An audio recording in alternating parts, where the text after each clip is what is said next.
guys, welcome to Chat with Nat. This is a really special episode. I have with me here Valee Music, who I am a big fan of. I think it's one thing to be like pumping someone's song in your car, and then to actually have them in the studio is another thing. So I am so grateful to have Valee Music here with me.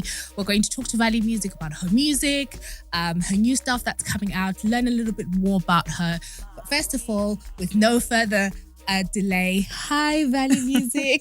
Hi, Nat. Is it okay if I say Valee Music? You can call me Valee. You can call me Valee. Right? Makes it right? easier. Right? Yeah. Cool. Because I remember when I came across your music and someone introduced me and was like a fan of yours, I was like, do we just call her Valee Music or Valee? They were like, I just call her Valee Music because I'm a fan. That's it. You call me Valee Music because that's how we get the music out there. But Valee works, you know. Yeah. Valee works. No, I'm so happy to have you here. Mm-hmm. And I'm so excited because I've been following you on social media and I've been seeing, that you've got a new song out with DJ Tira. Yes. Talk to us about that.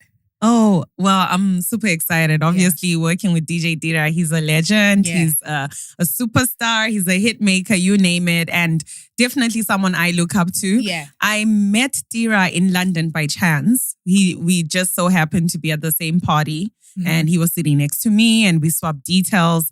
But it wasn't up until last year when in my visit to South Africa, where I actually called him and I said, hi, I'm in the country, let's work. And he was down.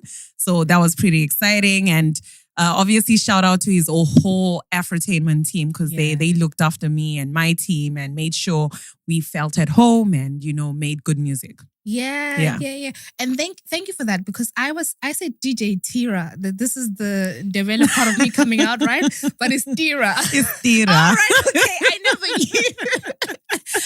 knew. I was like, where's she from? Why is she saying it like that? I've failed the South African test. Okay, no, that's interesting. So Ng'cabanga Ngawe is the new song that's come out. I heard it on Spotify. It's been on repeat. I'm like, it's giving me wedding vibes, right? Ooh, it's giving me celebratory vibes. It's giving me, when you go to anniversary parties and stuff. So just tell me, so you exchange details when you're here. Then when you went home, you're like, oh, I'm in the country. Did you already have a song?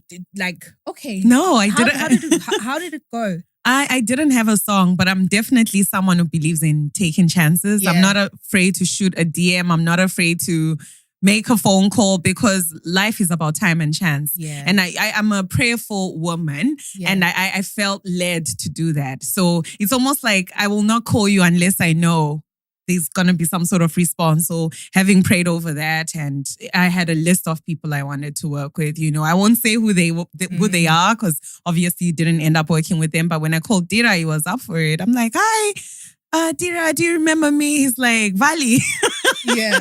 I was like, dope. Okay. So when I went to Durban, we didn't have a song, but we worked with a producer called Prince Bulo, who's also an artist in his own right. He's worked with the Q twins, the Ng'cabanga twins as they are known. And he's super talented. He's worked with Vanessa Mdi, the late AKA, that sort of thing. So it was very inspiring to be in a room with very talented people. I met so many amazing people. Didn't get to make music with all of them, but I think I was also in a season where I was inspired. I've been writing. In my last single, I wrote a song where I was like, I don't want your love. I was like, I don't want that energy. I'm ready for marriage. I want to sing about love now and draw that energy to myself. And I believe in manifestation. I believe in drawing positive things to you. So that shift had to happen. That's amazing. Because I was going to ask that, so you were in studio together. Yes, we were in studio together, but we recorded separate sessions. So they've got a setup, and whether I'm in the kitchen or he's in his room or in the studio, but we're in the same setup. But very professional way of working. Yeah. Oh, that is amazing. That's amazing. So, and what is it? Just one song you did, or are there others that are in the drafts and maybe in a later stage? I like that question. No, No, we did a couple of songs, Yeah. but this was the best pick. I didn't even know this would be the record until I heard it like the next day, and I was like, oh, hang on, okay, yeah. That is so good. And in that picture that you took, were you together? Or which picture? The one that you've been putting on your, like where you're kind of Oh, like facing right. No, that's part of my campaign. That's part of my EP campaign. But if you want to see pictures of us together, it's probably... I like it. No, it's just because like it went together. So I was wondering, because I was like, wait, did they record together? Or because I know you're here. That's the idea. We recorded together though, in terms of doing the song.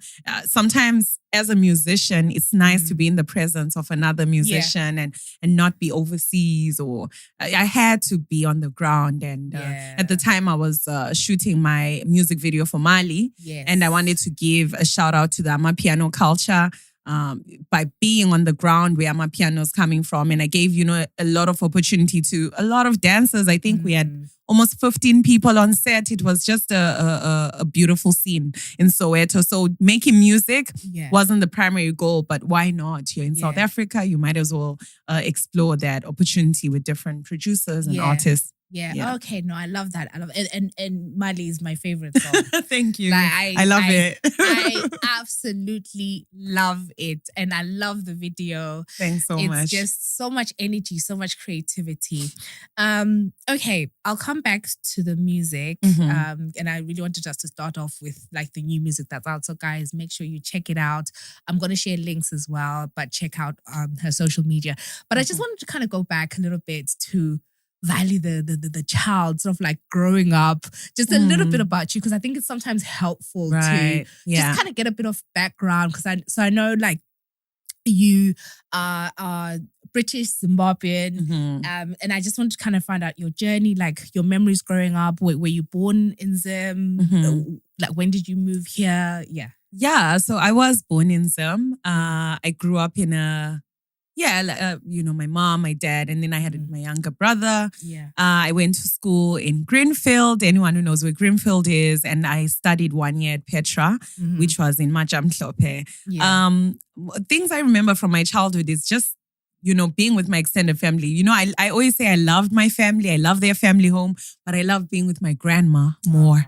I loved being in we call it Gogo's house, because we had the cousins, people my age, and it was very nice. And I come from a Christian family, so we'd always pray and sing, and I believe that's where the singing came from. I wrote my first song, fun fact, at 6 years old, and my cousin, she made sure to remind me online, like, remember we were laughing and you're writing your music at 6. I was like, yep, I remember the song as well. I'm not going to sing it, but... That's amazing. Because one of the questions I was going to ask is like, what's your first music memory?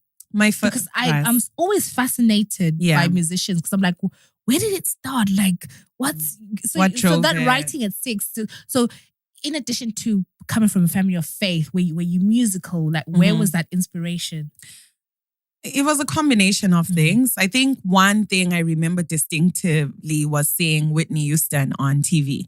And she was singing, I think it was like she was in The Bodyguard or something. I was very young, but I just remember being captivated by her voice and thinking, I want to be in there. I don't know how to do it, but I want to be on there, I didn't know my journey would take me to the UK and I would end up being a singer this side.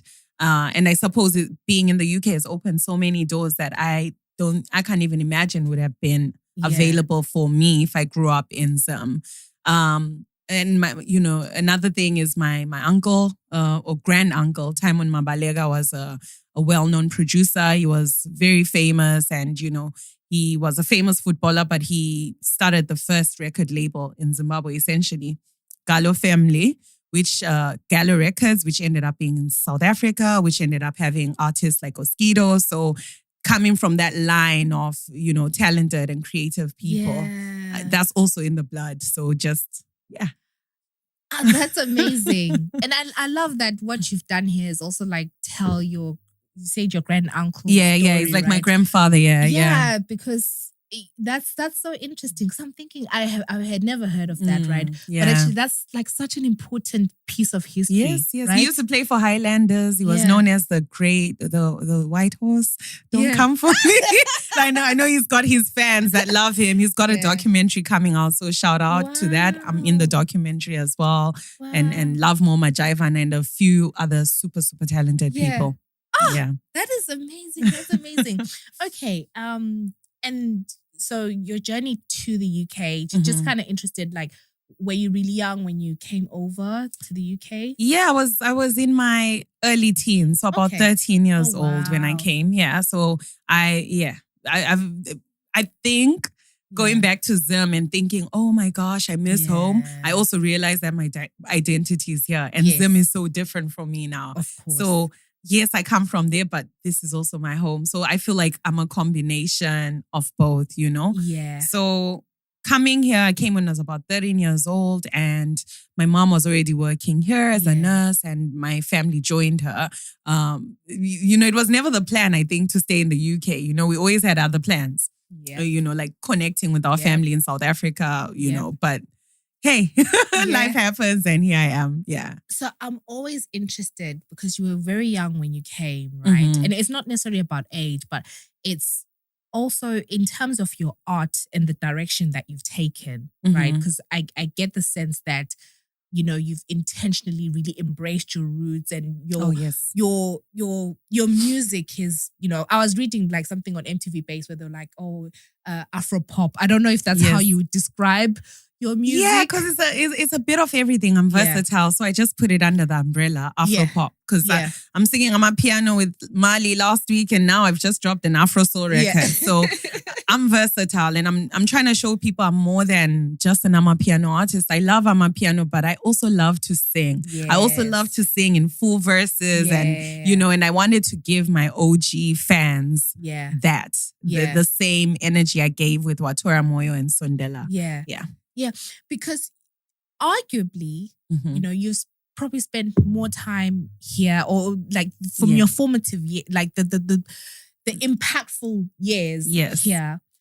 In terms of your art, you really could just go the kind of British sound. I don't know what that is. I mean, that's actually a discussion on its own, because right now the British sound, there's a lot of African infusion and all that stuff happening. But it wasn't the case when you were starting. No, right? It wasn't. So that's what I want to know. Like, what made you be like, this is what I want? Because you could have just gone the ballads, the pop, the, Valerie. Like, you know what I mean? Like, and it's like you know me. It's like you know me when you say Valerie, because originally I used to sing with my own tag. I was known as Valerie Spanda, and I was singing pop music, which you will not find anywhere because I've taken it down. But the first producer to give me a shot was a producer called Ian Copeland Green.